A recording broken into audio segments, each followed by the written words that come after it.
আমার ভাইরা, সিংহা কত বড়! ইসরাফিল আলাইহিস সালাতু সালাম যে সিংহায় ফুৎকার মারবে, এই সিংহাটা কত বড়!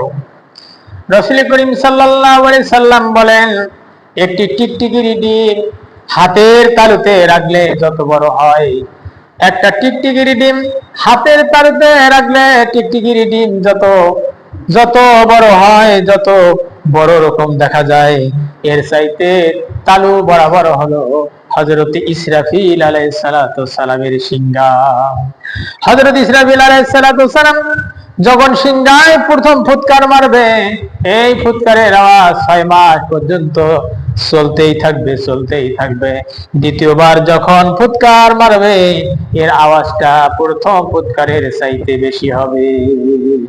তৃতীয় ফুৎকার এর আওয়াজ দ্বিতীয় ফুৎকারের চাইতে আওয়াজ বেশি হবে। হযরত ইসরাফিল আলাইহিস সালাতু সালাম সেই সিংহা নিয়ে বসে আছে আল্লাহর হুকুম পালনের জন্য। সুবহানাল্লাহ।